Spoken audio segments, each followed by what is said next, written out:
London, 1854. The doors to Lady Harrington's grand ballroom swung open, and conversation faltered as all eyes turned to assess the newcomer. Olivia Sutton stood motionless in the entryway, her modest ivory gown a stark contrast to the opulent surroundings. The string quartet continued to play, but the music seemed to fade beneath the growing murmur of whispers. "The audacity," hissed Lady Penelope Whitmore behind her fan. "After everything that's happened." Olivia drew a steady breath and stepped forward.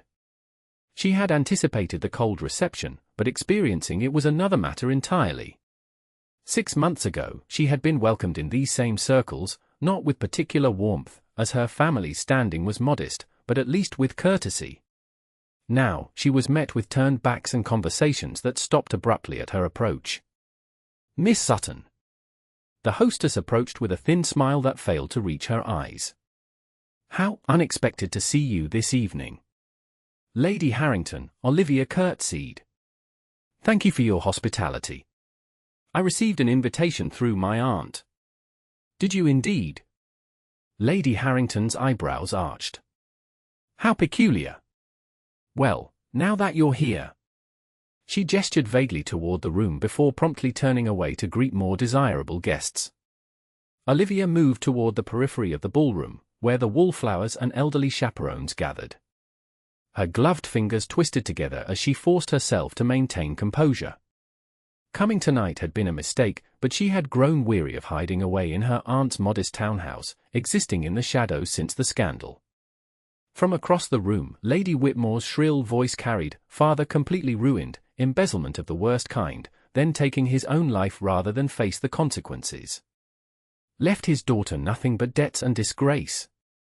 Olivia's cheeks burned. The facts, as always, were twisted into the most damaging possible interpretation. Her father had not embezzled funds but had been manipulated by his business partner, Lord Crawley. When the scheme collapsed, only her father had faced the consequences. And while it was true he had taken his own life, Olivia alone knew of the threatening note from Crawley that she'd found clutched in his hand. "They say she had the nerve to accuse Lord Crawley of orchestrating the entire affair," another voice added. As if a girl of 20 with no connections could possibly understand business matters. Olivia stared at the elaborate pattern of the marble floor, wishing it would open and swallow her whole. Then, like a shift in the atmosphere before a storm, the tenor of the room changed. The whispers took on a different quality, excited, deferential. "Your Grace," Lady Harrington's voice rang out with undisguised pleasure. "What an honor." Curious despite herself, Olivia glanced up as a tall figure entered the ballroom. Even without Lady Harrington's greeting, she would have known him immediately. The Duke of Zachariah was unmistakable, broad-shouldered, with coal-black hair and a severe countenance that society papers alternately described as imposing or forbidding, depending on the writer's inclination. Kenneth Zachariah, the 7th Duke, was rumoured to be the wealthiest peer in London, with estates stretching across 3 counties and business interests extending to the Americas and India. At 32, he remained unmarried despite being the most eligible bachelor in England, a fact that caused considerable distress among ambitious mothers with daughters of marriageable age. "Lady Harrington." His voice carried across the room, deep and measured. "Forgive my tardiness." "Your Grace is welcome at any hour," the hostess simpered. Olivia returned her gaze to the floor. Men like the Duke of Zachariah inhabited a different world, one where a single word could elevate or destroy a person's standing. She had no illusions about her position in society's hierarchy, especially now. She was here tonight only to deliver a message to Lord Crawley's wife, Lady Eleanor, who had once been kind to Olivia's mother. It was a desperate move, but Olivia had exhausted all other avenues. When she dared to look up again, she froze. The Duke was staring directly at her, his expression unreadable. Embarrassed at being caught looking, Olivia quickly turned away, moving further into the shadows. The night progressed painfully slowly. Olivia watched as couples took to the dance floor, laughing and twirling beneath the glittering chandeliers. Not once was she approached for a dance, which was hardly surprising. What respectable gentleman would risk association with the embezzler's daughter? Finally, she spotted Lady Eleanor entering from the card room. Gathering her courage, Olivia made her way across the perimeter of the ballroom, careful to avoid drawing attention. "Lady Eleanor," she said quietly, approaching the older woman. "Might I have a moment of your time?" Lady Eleanor's kind face registered surprise, then concern. "Miss Sutton, I had heard you were in town with your aunt." "Yes, since father's passing." Olivia hesitated. "I apologize for approaching you here, but I've attempted to call at your home several times." "Have you?" Lady Eleanor frowned. "I received no cards." "I suspected as much." Olivia lowered her voice further. "Lady Eleanor, I must speak with you about Lord Crawley. There are matters concerning my father's business that, Miss Sutton." The deep voice behind her made Olivia start. She turned to find the Duke of Zachariah standing there, his imposing height casting a shadow over her. "I believe the next dance is beginning. Would you do me the honor?" Olivia stared at him in disbelief. "Your Grace, it would be my pleasure," he insisted, extending his hand. The ballroom had gone utterly silent. Even the musicians seemed to hesitate before beginning the quadrille. Lady Eleanor's eyes widened, and she nodded almost imperceptibly to Olivia. With no graceful way to refuse, Olivia placed her hand in his. "Thank you, Your Grace." As he led her onto the dance floor, the silence gave way to an explosion of whispers. Olivia could feel the weight of every stare as they took their positions. When the music began, the Duke moved with surprising grace for a man of his stature. "You look as though you're facing the executioner, Miss Sutton," he said quietly as they circled each other. "Forgive me, Your Grace. I'm merely surprised by your kindness." "Is it kindness to ask a beautiful woman to dance?" His expression remained impassive, but she thought she detected a glimmer in his dark eyes. When that woman is a social pariah, yes, it is indeed kindness, or perhaps curiosity. Either way, I thank you for the momentary reprieve from exile. His eyebrow raised slightly. "You speak plainly." "I have little left to lose, Your Grace." They separated for the figures of the dance, and when they came together again, he said, "I knew your father." Olivia nearly missed a step. "Did you?" "He was an honest man." The simple statement, delivered without flourish, caused a lump to form in Olivia's throat. "Yes. He was." "I find it curious that an honest man would suddenly turn to embezzlement in his 50s, after a lifetime of impeccable business practices." They parted again for the dance, and Olivia used the moment to compose herself. When they rejoined, she said carefully, "Many find it curious, Your Grace. Unfortunately, curiosity doesn't restore a family's good name." "No," he agreed. "But evidence might." Olivia's heart raced. "Evidence?" The dance ended before he could respond, and the Duke bowed formally. "Thank you for the dance, Miss Sutton." "Your Grace," she curtsied, mind reeling with questions. He offered his arm. "Allow me to escort you to your chaperone." As they crossed the ballroom, Olivia was acutely aware of every eye following them. The Duke's attention had transformed her, if only temporarily, from pariah to objective fascination. When they reached her aunt, Mrs. Cecilia Sutton, the older woman's face reflected a mixture of shock and concern. "Your Grace," her aunt curtsied deeply. "You honor our family." "Mrs. Sutton." He inclined his head. "Your niece dances admirably." With that cryptic comment, he departed, leaving Olivia to face her aunt's bewildered interrogation and the renewed whispers of the gathering. "What did he say to you?" Aunt Cecilia asked urgently. "He mentioned knowing father," Olivia replied, her mind still processing the brief conversation. "And he spoke of evidence." Her aunt's eyes widened. "Evidence? Of what?" "I don't know." Olivia glanced across the room, where the Duke was now engaged in conversation with several gentlemen. "But I intend to find out." The following morning, Olivia sat in her aunt's modest drawing room, attempting to focus on her needlework while her mind replayed the previous evening's events. What had the Duke meant about evidence? And why had he singled her out? "There's a caller for you, miss," the maid announced, entering with a silver tray bearing a calling card. Olivia took the card, her breath catching as she read the name, His Grace, the Duke of Zachariah. He's waiting in the front parlor, miss, the maid added. Aunt Cecilia, who had been dozing in her chair, suddenly became alert. The Duke? Here? Olivia, quickly, check your appearance. Aunt, please, Olivia said, though she did hastily smooth her hair. I'm certain this is a matter of business, not whatever you're imagining. Nevertheless, she changed her simple morning dress for a more suitable afternoon gown of deep blue, her fingers trembling slightly as she fastened the buttons. When she entered the parlor, the Duke rose from his seat, his tall frame making the modest room seem smaller. Miss Sutton, he bowed slightly. Thank you for receiving me. Your Grace, she curtsied. This is unexpected. I apologize for calling without warning. His voice was as measured as it had been the night before. But I believed our conversation required continuation away from prying ears. Olivia gestured to a chair. Please, sit. May I offer you tea? Thank you, no. He remained standing until she took her seat, then resumed his own. Miss Sutton, I'll come directly to the point. I've been investigating Lord Crawley for some time. Olivia's heart quickened. Investigating? Yes.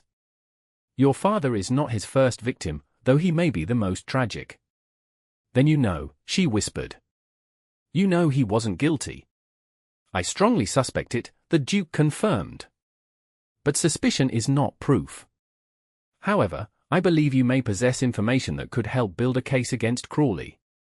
Hope, the dangerous emotion she had suppressed for months, flickered to life in Olivia's chest. What information could I possibly have? Your father's papers, correspondence, account books, anything he might have left behind. Particularly anything from the weeks before his death. Olivia hesitated, then rose and crossed to a small writing desk in the corner. From a hidden compartment, she withdrew a folded paper. I found this in his hand when I discovered him. She passed it to the Duke, who unfolded it carefully. His expression remained impassive as he read the note. Confess alone or watch your daughter suffer the consequences, he read aloud. Signed with just the letter C. Lord Crawley, Olivia confirmed. Father had begun to suspect him of manipulating the accounts. He told me he had discovered discrepancies, but before he could gather proof. Her voice faltered. And the authorities dismissed this. They said it was a forgery, created by me to salvage my father's reputation. Bitterness crept into her voice. A magistrate suggested I might need treatment for hysteria. The Duke's jaw tightened almost imperceptibly. Do you have your father's ledgers? Some. Others were seized when the creditors came. But father kept private notes, he was meticulous that way. I've been studying them, trying to understand what happened. You understand business matters, then? My father had no sons, Your Grace. He taught me instead. Something like approval flickered in his eyes. Would you be willing to share these documents with me? I have resources at my disposal, investigators, financial experts, barristers. Why would you do this? Olivia asked, suddenly suspicious. You hardly know me or my father. The Duke was silent for a moment. Justice is not a luxury, Miss Sutton. It should be available to all, regardless of their standing or wealth. He paused. And as I said, I knew your father. Not well, but enough to respect him. We served on a charitable committee together some years ago. Olivia studied him, searching for any hint of deception. Finding none, she nodded slowly. I'll gather everything I have. When would you like to review the documents? Tomorrow, if convenient. At my home in Grosvenor Square. Bring your aunt as chaperone, of course. Of course. Olivia's mind was already cataloguing the papers stored in her trunk. Your Grace, if we succeed, if Lord Crawley is exposed, what happens then? Ideally, he faces criminal charges. At minimum, civil penalties that would restore your father's assets to you and publicly clear his name. And the cost of this legal battle? Leave that to me, he said simply. Olivia shook her head. I cannot accept such charity. It isn't charity, Miss Sutton. It's an investment in justice. He rose to leave. Tomorrow at 2 o'clock. We shall be there, Olivia confirmed, hope and trepidation warring within her. As the Duke took his leave, Aunt Cecilia hurried into the room, her eyes wide with excitement. What did he want? Olivia, you've gone quite pale. He wants to help clear Father's name, Olivia said, still processing the conversation. He believes Lord Crawley is guilty. The Duke of Zachariah? Her aunt looked incredulous. Taking up our cause? It seems impossible. Yes, Olivia agreed, watching through the window as the Duke's elegant carriage pulled away. Quite impossible. The Duke's mansion on Grosvenor Square dwarfed the surrounding homes, its classical facade imposing even by Mayfair standards. As Olivia and her aunt were ushered inside by livered footmen, the contrast between this palatial residence and their rented rooms in Bloomsbury could not have been more stark. They were led to a vast library where the Duke awaited them, along with another gentleman he introduced as Mr. Thomas Reynolds, his solicitor. Miss Sutton, Mrs. Sutton, the Duke greeted them with a bow. Thank you for coming. Olivia placed a leather document case on the table. I've brought everything I could find, Your Grace. For the next 2 hours, they reviewed ledgers, correspondence, and notes. Mr. Reynolds asked precise questions about dates and transactions, while the Duke observed mostly in silence, occasionally offering his own insights. Olivia answered their queries with clarity and detail that visibly impressed the solicitor. Miss Sutton, Mr. Reynolds said eventually, your understanding of these financial matters is remarkable. My father believed that ignorance was a luxury no one could afford, she replied. Especially not a woman without fortune or exceptional beauty to recommend her? The Duke, who had been examining a particular ledger, looked up sharply at this. His dark eyes met hers for a moment before returning to the document. I believe we have enough to begin a formal investigation, Mr. Reynolds announced, organizing the papers into neat piles. With your permission, Miss Sutton, I'd like to retain these documents for further analysis. Of course. Olivia hesitated. How long might this process take? Difficult to say, the solicitor admitted. Gathering evidence discreetly is essential. Lord Crawley has influential friends.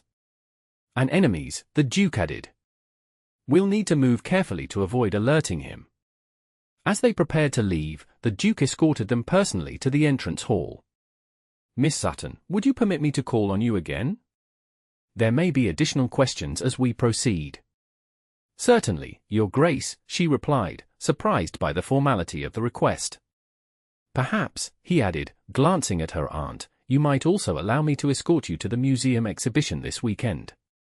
I understand the Egyptian artifacts are quite extraordinary. Aunt Cecilia nearly dropped her reticule in shock. The Egyptian exhibition? Oh, Olivia has been longing to see it, haven't you, dear? Yes, Olivia stammered, caught off guard by the unexpected invitation. That would be most kind, Your Grace. As they departed in the modest hackney that had brought them, Aunt Cecilia could barely contain herself.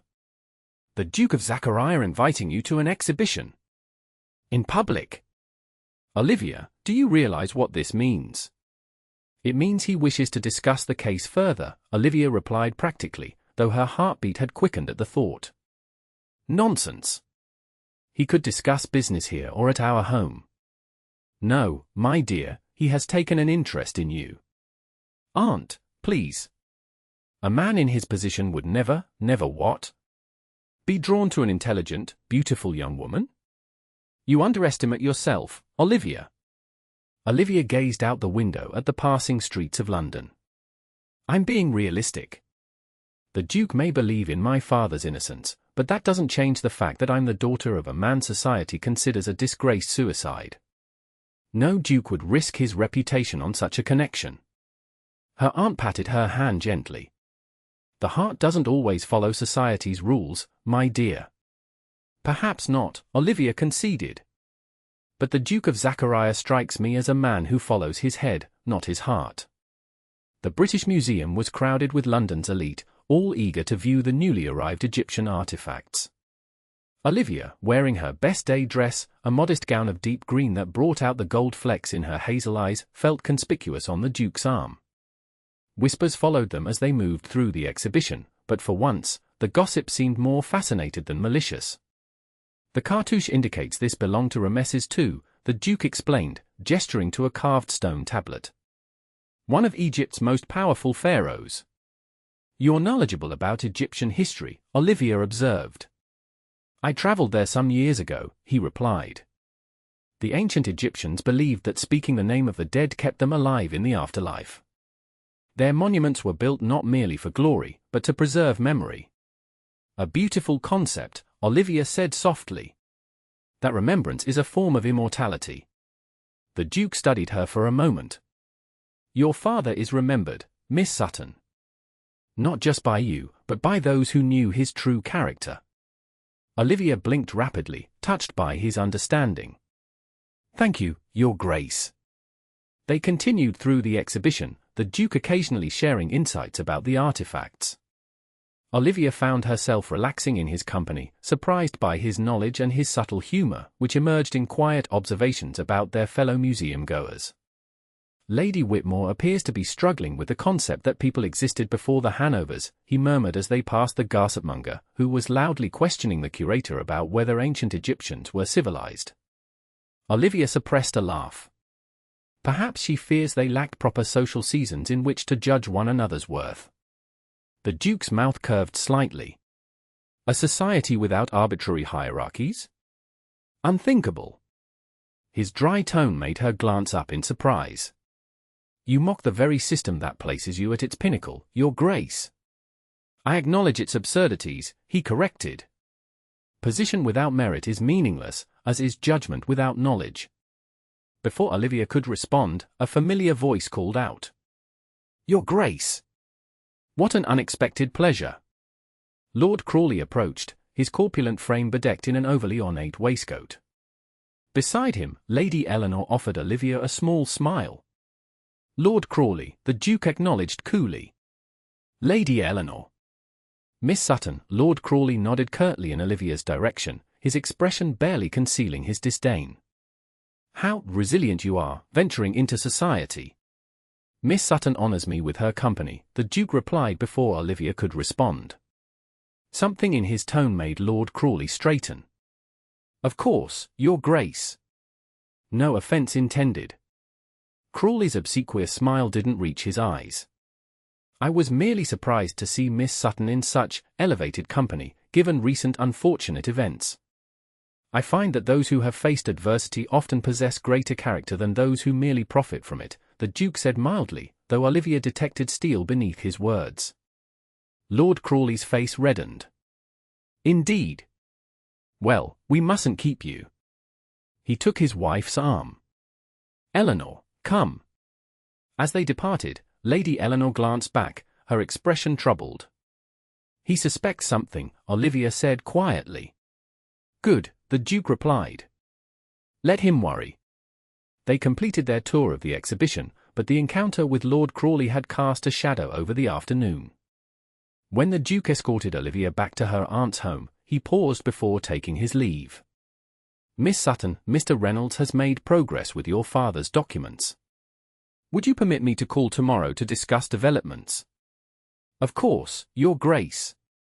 He hesitated, then added, I should warn you that Lord Crawley will likely retaliate in some fashion after today's encounter. He's not a man who tolerates perceived slights. I'm already at the bottom of society's ladder, Your Grace. I have little left to lose. The Duke's expression hardened slightly. Nevertheless, be cautious. Crawley is dangerous when cornered. After he departed, Olivia found her aunt waiting eagerly for details of the outing. As she recounted the afternoon, omitting the tension of the encounter with Lord Crawley, Aunt Cecilia's eyes gleamed with undisguised hope. The Duke is calling again tomorrow? Olivia, this goes beyond mere business interest. Aunt, please, Olivia protested. The Duke is being kind, nothing more. Once father's name is cleared, if it can be cleared, he'll return to his world, and I to mine. But that night, as she lay in bed, Olivia found herself remembering the way the Duke had defended her to Lord Crawley, the subtle humour he had revealed throughout the afternoon, and the intensity of his gaze when he thought she wasn't looking. It was foolish to imagine anything could come of their acquaintance, and yet. Sleep came slowly, and when it did, she dreamed of hieroglyphs and a tall figure explaining their meaning, his dark eyes reflecting the golden treasures of pharaohs long dead. The next morning brought an unexpected delivery, a small package containing the threatening note Olivia had given the Duke, along with a brief message in his bold handwriting, Miss Sutton, my expert confirms this is not in your hand, and the paper matches that used by Crawley's firm. We progress. Exercise caution. Z. Olivia clutched the note, hope surging through her. This was the first tangible evidence supporting her claim, proof that she hadn't fabricated the threat to protect her father's reputation. Her elation was short-lived, however. That afternoon, before the Duke's scheduled visit, another caller arrived, Lady Eleanor Crawley. Miss Sutton, Lady Eleanor said, her voice low and urgent as they sat in the small parlour. I must speak with you privately. Aunt Cecilia, sensing the gravity of the situation, discreetly withdrew to the adjoining room, leaving the door ajar for propriety's sake. I saw you attempting to speak with me at Lady Harrington's ball, Lady Eleanor began. And then yesterday, at the museum with the Duke. Olivia, you're in danger. What do you mean? My husband knows you have evidence against him. He's furious about your connection to the Duke. Lady Eleanor twisted her gloved hands together. Last night, I overheard him with Mr. Simmons, his private secretary. They spoke of arranging an accident. Olivia's blood ran cold. Surely he wouldn't, he would, Lady Eleanor interrupted. You don't know what he's capable of. Your father discovered only part of his schemes. Did you know? Olivia asked quietly. About what he did to my father. Lady Eleanor's eyes filled with tears. Not until it was too late. By then, your father had, and the story was established. I've lived in fear ever since, watching my husband destroy lives while I remained silent. She reached for Olivia's hand. I can't be silent any longer. I have documents, letters between my husband and his conspirators. They implicate him not only in your father's ruin but in similar schemes dating back years. Hope and fear warred within Olivia. Where are these documents? Hidden in my personal writing desk. I need help to retrieve them safely. Lady Eleanor glanced nervously toward the window. The Duke, do you trust him? Yes, Olivia answered without hesitation, surprising herself with her certainty. Good. Because I believe he may be the only person powerful enough to stand against my husband. Lady Eleanor rose. I must go before I'm missed. But tomorrow evening, my husband attends a gentleman's dinner at his club. I can secure the documents then. After Lady Eleanor departed, Olivia sat motionless, processing this new development. The sound of the door knock aroused her from her thoughts. The Duke had arrived for their scheduled meeting. When he entered the parlour, his sharp eyes immediately noted her distress. What's happened? Olivia recounted Lady Eleanor's visit, watching as the Duke's expression grew increasingly grave. This changes matters, he said when she finished. If Crawley suspects you have evidence, you're no longer safe here. What do you suggest? That I flee London? No. The Duke's voice was firm. That would only confirm his suspicions and potentially prevent Lady Eleanor from providing the additional evidence we need. Then what? The Duke was silent for a moment, his expression unreadable. There is one solution that would place you immediately under my protection and make Crawley hesitate to move against you. Olivia frowned, not understanding. Marriage, he said simply. The word hung in the air between them. Olivia stared at him in disbelief. Marriage? To whom? To me. Olivia rose from her chair, certain she had misheard. Your Grace, if this is your idea of a jest, I assure you, Miss Sutton, I have never been more serious. But why would you suggest such a thing? It's absurd. Is it? His dark eyes held hers steadily. It would solve the immediate problem of your safety. As my wife, you would be untouchable, even to someone as influential as Crawley. It would also give me legal standing to pursue justice on your behalf without requiring your direct involvement. Those are practical considerations, Olivia said, struggling to maintain her composure. But marriage is not merely a practical arrangement, Your Grace. It is a lifetime commitment. I'm aware of that. And yet you propose it as casually as if suggesting a business partnership. There is nothing casual about my proposal, he replied, his voice suddenly tight. I have considered it thoroughly. In the space of 3 days. Olivia laughed incredulously. You barely know me. I know enough. He took a step closer. I know you are intelligent, principled, and braver than most men of my acquaintance. I know you understand business matters with a clarity that surpasses many of my associates. I know you have endured society's cruelty with dignity where others would have crumbled. His words left her momentarily speechless. When she found her voice again, it was softer. Those qualities might make me a suitable business partner, Your Grace. They don't explain why you would want me as a wife. The Duke hesitated, and for the first time since she'd met him, he appeared uncertain. I find that I admire you, Miss Sutton. More than I anticipated. Your company is refreshing. Refreshing, she echoed, unsure whether to laugh or cry at his stilted attempt at expressing sentiment. I'm not adept at discussing matters of personal inclination, he admitted, looking distinctly uncomfortable. But I believe we could suit each other well. You need protection and justice, I can provide both. And he paused. You what, Your Grace? I need a duchess who will be more than an ornament, he said finally. Someone with intelligence and strength of character. Someone like you. Olivia shook her head, overwhelmed. This is madness. Society would be scandalized. The Duke of Zachariah marrying a disgraced nobody? Your reputation, my reputation can withstand it, he interrupted. And once your father's name is cleared, society will adjust their perspective accordingly. And if we fail to clear his name? We won't fail. His confidence was absolute. Olivia turned away, trying to gather her thoughts. Even if I were to consider this proposal, there is the matter of affection to consider. Affection can grow, he said quietly. Many successful marriages begin with mutual respect rather than romantic attachment. She faced him again. Is that what you want, Your Grace? A marriage of convenience that might, if fortune favors us, develop into something warmer in time.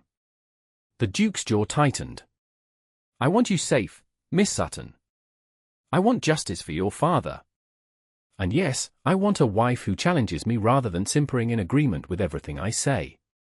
He stepped closer, his voice dropping. As for warmer feelings, I find I am not as indifferent to you as you seem to believe. The intensity of his gaze made her heart race. I need time to consider, she said, her voice barely above a whisper. Of course. He stepped back, composure restored. But not too much time.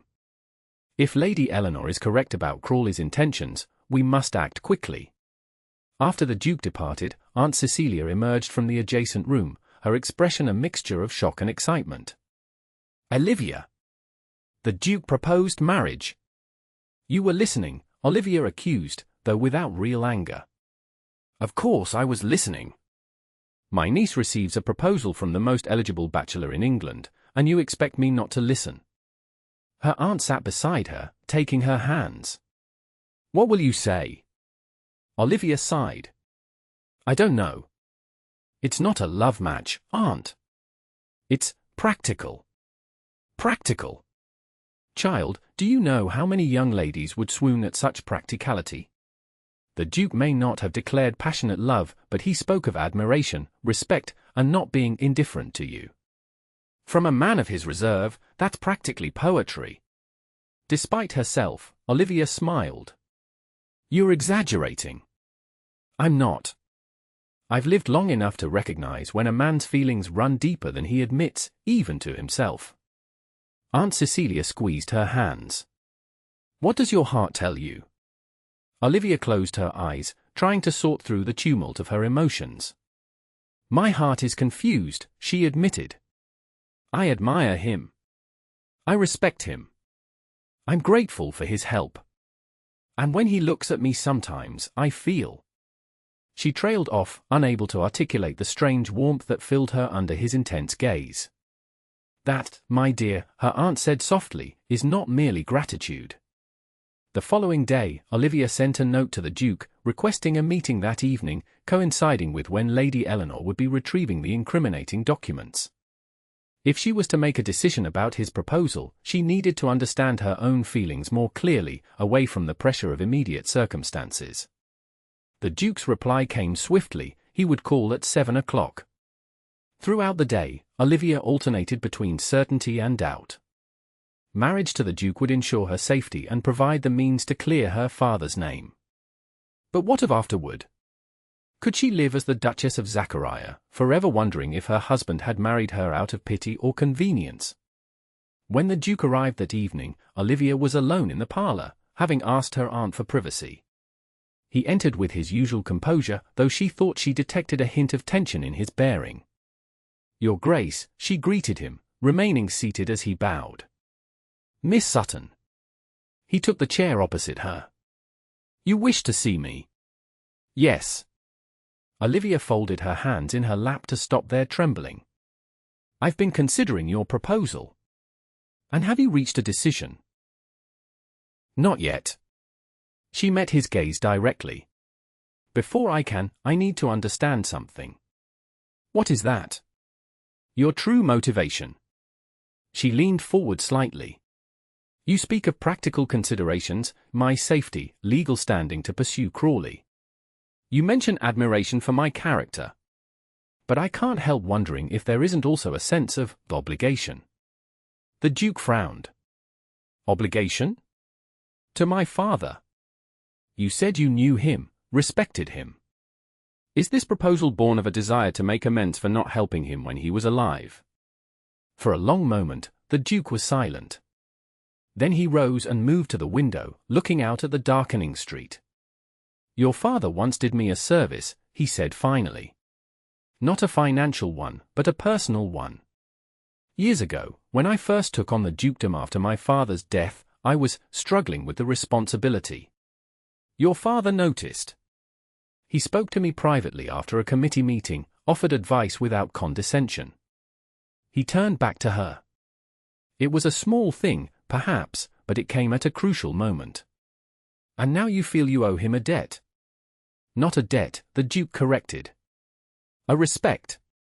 When I heard of his death and the circumstances surrounding it, I found the official explanation unsatisfactory. I began making inquiries. Then you appeared at Lady Harrington's ball. So it is obligation, Olivia said quietly. The Duke crossed the room in 3 strides, suddenly standing before her.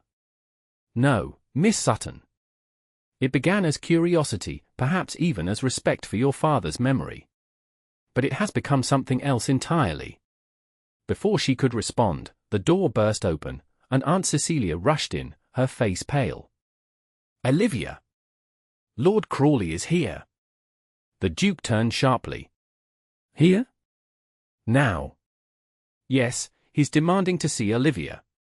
Says it's a matter of grave importance regarding Lady Eleanor. Olivia stood. Lady Eleanor, has something happened? I don't know, but he seems extremely agitated. The Duke's expression hardened. Mrs. Sutton, is there another exit from this room? A service door. Through that panel, Aunt Cecilia pointed to an unobtrusive door nearly hidden by a bookcase. Miss Sutton should leave immediately. I'll handle Crawley. No, Olivia said firmly. If Lady Eleanor is in danger, I need to know. She turned to her aunt. Show Lord Crawley in, but remain with us. The Duke moved to stand beside Olivia, his presence reassuring as Lord Crawley burst into the room, his face mottled with fury. Where is she? He demanded without preamble. Where is my wife? Lady Eleanor. Olivia kept her voice steady. I haven't seen her since yesterday, my lord. Liar. Crawley spat. She left me a note saying she was coming here. What are you plotting together? His gaze fell on the Duke, and his eyes widened. Your Grace. What are you doing in this den of conspirators? Mind your tone, Crawley, the Duke said coldly. You forget yourself. Do I? Or do you forget yourself, associating with this woman? Crawley's voice dripped with disdain. Did she tell you her mad theories about me? Did she mention how her father stole thousands of pounds before taking the coward's way out? Olivia flinched as if struck, but before she could respond, the Duke stepped forward. One more word against Miss Sutton or her father, Crawley, and you will answer to me, he said, his voice dangerously quiet. Now, you entered this house making accusations. Either present evidence or take your leave. Crawley seemed to deflate slightly under the Duke's stern gaze. My wife is missing, he said, his tone moderated but still hostile. She left a note saying she was coming here to speak with Miss Sutton. If she isn't here, then where is she? A cold fear gripped Olivia. Lady Eleanor should have been at home alone, retrieving the documents while her husband was at his club dinner. Why had she left a note saying she was coming here? Perhaps, the Duke suggested smoothly, Lady Eleanor had another appointment and merely used this visit as a convenient explanation. What are you implying? Crawley demanded. Nothing at all. Merely suggesting that ladies often have social calls that their husbands aren't privy to. The front door knocker sounded, and moments later, the maid appeared with a message for Olivia. Her hand shook as she read it. It's from Mr. Reynolds, she said, looking at the Duke. Lady Eleanor is at your house, Your Grace. She's asking for both of us to come immediately. Relief flooded Olivia, followed quickly by concern. Why had Lady Eleanor gone to the Duke's home instead of coming here as planned? Ah, mystery solved, the Duke said, his tone deliberately casual. It seems Lady Eleanor confused her social calendar. At your house? Crawley's suspicion was palpable. What business does my wife have with you, Zachariah? I couldn't say, the Duke replied coolly. But as she's requested our presence, Miss Sutton and I will attend to her. You're welcome to accompany us, of course. Crawley hesitated, clearly calculating his options. No, he said finally. I'll return home. Send my wife there when you've finished whatever business she imagines is so urgent. After Crawley departed, the Duke turned to Olivia. We must go immediately. Something is wrong. I agree, Olivia said, already reaching for her shawl. Aunt, please don't wait up. I don't know how long this will take. In the Duke's carriage, racing through the London streets, Olivia's mind whirled with possibilities. Why would Lady Eleanor go to your home instead of coming here as planned? Perhaps she felt it wasn't safe to come to you directly, the Duke suggested. Or perhaps something happened that forced her to change her plans. When they arrived at Grosvenor Square, they were immediately ushered to a small private drawing room where Lady Eleanor sat, pale but composed, with Mr. Reynolds beside her. Lady Eleanor, Olivia rushed forward. Are you all right? Lord Crawley came looking for you. I know, Lady Eleanor interrupted. My maid warned me. He returned home early and found my note. She turned to the Duke. Forgive me for coming here, Your Grace, but I didn't know where else to go. I couldn't risk going to Miss Sutton directly in case my husband followed me. You did the right thing, the Duke assured her. Are you safe? Did he harm you? No, no.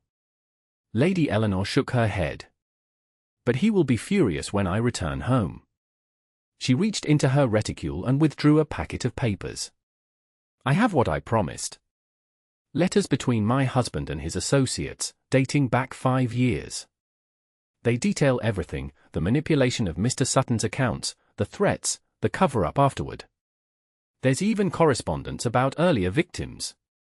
Mr. Reynolds accepted the papers reverently. Lady Eleanor, these could be enough to bring charges against your husband. I know, she said quietly. That's why I took them. Olivia sat beside her, taking her hand. What will you do now? You can't return to him. Lady Eleanor smiled sadly. I must. For now, at least. If I disappear, he'll know immediately what's happened. No, the Duke said firmly. It's too dangerous. Once he discovers the papers are missing, he won't, Lady Eleanor assured him. I took only specific letters from different files. And I replaced them with forgeries, blank pages that appear to have writing when viewed casually. It will buy us time. Olivia exchanged a glance with the Duke, impressed by Lady Eleanor's forethought. Even so, the Duke insisted, you need protection. I have a country estate where you could stay, Your Grace, Lady Eleanor interrupted gently. I appreciate your concern, but I've lived with this man for 20 years. I know how to manage him. Her expression hardened. And I want to see his face when he finally faces justice. After further discussion, it was agreed that Lady Eleanor would return home but would check in daily with Mr. Reynolds through her trusted lady's maid. If she felt in danger at any point, she would use a pre-arranged signal, and the Duke's men would extract her immediately. As Lady Eleanor prepared to leave in the Duke's carriage, to be dropped at a friend's home, from where she would return to her husband as if from a social call, she embraced Olivia. Your father would be proud of you, she whispered. He spoke of you often, you know. Said you were his greatest achievement. Tears pricked Olivia's eyes. Thank you for telling me that. And thank you for your courage. When Lady Eleanor had gone, Mr. Reynolds excused himself to begin examining the documents, leaving Olivia alone with the Duke in the drawing room. You never answered my question, the Duke said after a moment of silence. About my proposal. Olivia looked up at him, suddenly aware of how the evening's events had clarified her feelings. I was going to refuse, she admitted. His expression remained impassive. I thought you were offering marriage out of obligation or pity. She rose and moved to stand before him. But I see now that's not true. You're a man of principle, Your Grace. You fight for what's right, regardless of personal cost. She took a deep breath. If your offer still stands, I accept. For a moment, the Duke was perfectly still. Then, to Olivia's surprise, he took her hand and raised it to his lips. It stands, he said quietly. And I find I am gratified by your acceptance. Olivia couldn't help but smile at his formal response. Is that all? Merely gratified. Something flickered in his eyes, a warmth she hadn't seen before. Miss Sutton, Olivia, I am not practiced in expressing sentiment. But do not mistake my reserve for indifference. His voice softened. I admired you from our first meeting. Your courage, your intelligence, your loyalty to your father's memory. With each encounter, that admiration has deepened. Her heart quickened at his words and the intensity of his gaze. Then perhaps, she said softly, this marriage may become more than practical after all. Perhaps, he agreed, still holding her hand, it already is.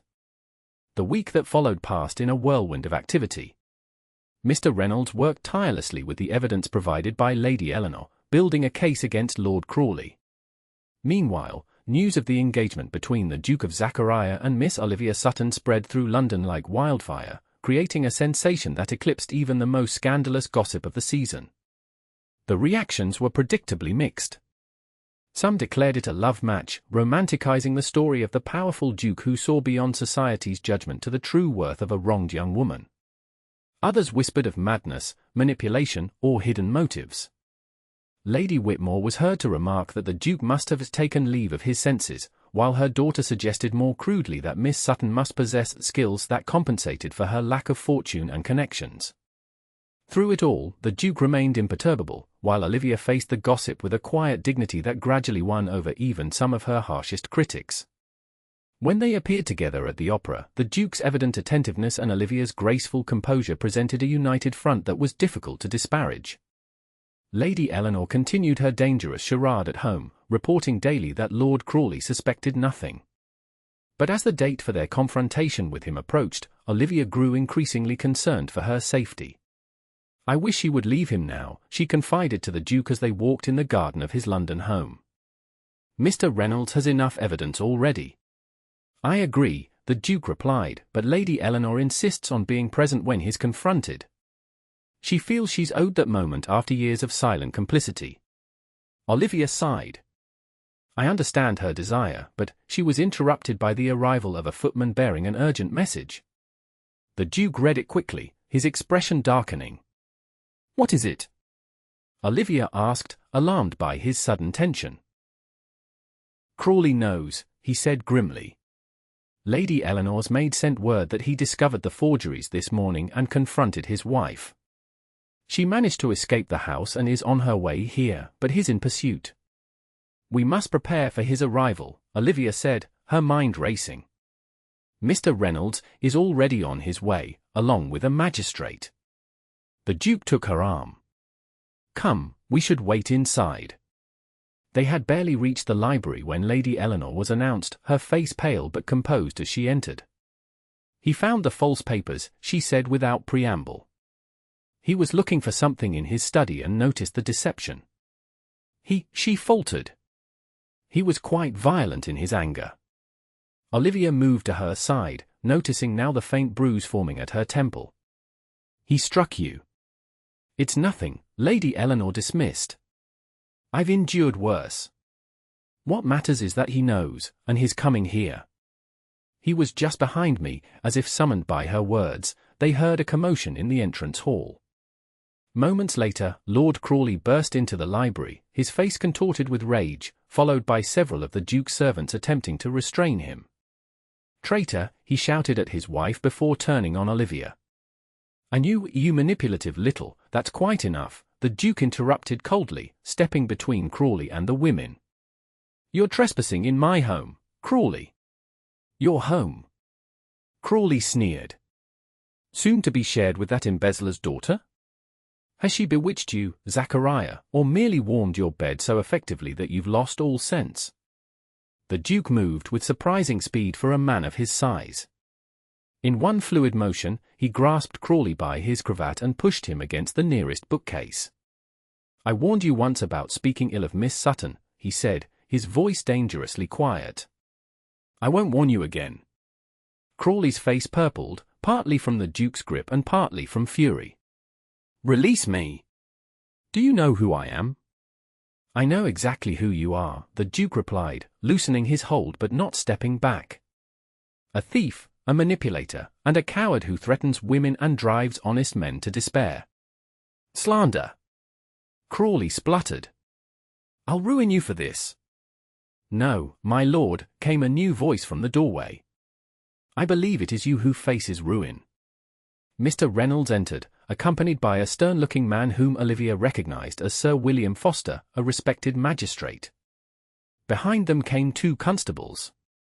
"Lord Crawley," Sir William said formally, "I have reviewed evidence suggesting your involvement in multiple cases of financial fraud, blackmail, and most recently, assault upon your wife. I am here to place you under arrest pending investigation of these charges." Crawley's face drained of color. "This is absurd." "What evidence?" "Your own correspondence, my lord," Mr. Reynolds replied, producing the packet of letters. "Quite damning, particularly your instructions regarding Mr. Sutton." "Eleanor," Crawley turned to his wife, his tone suddenly wheedling. "You can't testify against me. I'm your husband." "Actually, she can," the magistrate corrected. "While a wife cannot typically testify against her husband, exceptions exist for cases involving her own mistreatment. And Lady Eleanor's statement regarding today's assault is quite sufficient to begin proceedings." As the constables moved forward to take Crawley into custody, he made one last desperate attempt. "Zachariah! We've moved in the same circles for years. Surely you won't let this happen to a peer of the realm over some financial misunderstanding." The Duke regarded him coldly. "It was no misunderstanding. You deliberately ruined good men for profit. You threatened an innocent woman. You struck your wife. Any one of these actions would merit my contempt. Together, they ensure you will find no sympathy from me or any honorable person." Crawley's face twisted with hatred as the constables secured his wrists. "You'll regret this," he hissed. "All of you." After Crawley was led away, Lady Eleanor sank into the nearest chair, her composure finally cracking. "It's over," she whispered. "After all these years, it's finally over." Olivia knelt beside her, taking her hands. "Thanks to your courage. My father can rest in peace now, and so can all of Crawley's other victims." "The proceedings will take time," Mr. Reynolds cautioned. "But with the evidence we have, and Lady Eleanor's testimony, I'm confident Lord Crawley will face justice. In the meantime, his assets will be frozen pending investigation." "What will you do now?" Olivia asked Lady Eleanor gently. "I'm not sure," she admitted. "I've lived as Lady Crawley for so long, I hardly remember who I was before." "You'll stay here as my guest until you decide," the Duke said firmly. "My sister is arriving from the country tomorrow. She'll be good company for you." Later, when the excitement had settled and Lady Eleanor had retired to rest, Olivia found herself alone with the Duke in the garden once more. "It doesn't feel quite real," she said, gazing at the evening sky. "After months of despair, to have hope again, to know my father's name will be cleared." "It will be more than cleared," the Duke assured her. "Mr. Reynolds believes we can secure restitution of your father's assets, which were seized to pay Crawley's fabricated debts." "I never expected that," Olivia said, surprised. "I only wanted his reputation restored." The Duke studied her for a moment. "Does this change your decision?" "About our marriage?" She turned to him, startled by the question. "Why would it? If your fortune is restored, you would no longer need my protection or support. You could make a match of your own choosing, without scandal or financial concerns." Olivia felt a sudden tightness in her chest. "Are you withdrawing your proposal?" "No," he said quickly. "I merely wish to ensure you don't feel obligated." She couldn't help but laugh at his choice of words, the very concern she had raised about his own motivations. "Your Grace, Kenneth," she said, using his given name for the first time, "I accepted your proposal because I admire you, respect you, and yes, because I care for you. Not because you offered protection or financial security." Something in his expression softened. "You care for me? Is that so surprising?" she asked quietly. "You've shown me nothing but kindness and respect. You've fought for justice when others dismissed me. You've seen me, truly seen me, when the rest of society looked away." He took a step closer. "And if I told you that my feelings have progressed beyond admiration and respect?" Olivia's heart quickened. "I would say that mine have as well." For a moment, they stood in silence, the air between them charged with unspoken emotion. Then the Duke, Kenneth, reached out and gently traced her cheek with his fingertips. "I am not a demonstrative man," he said softly. "I was raised to value restraint and control. But since meeting you, I find myself challenged in ways I never expected." "Is that a good thing?" she asked, her voice barely above a whisper. "The best thing," he replied, and before she could respond, he lowered his head and kissed her.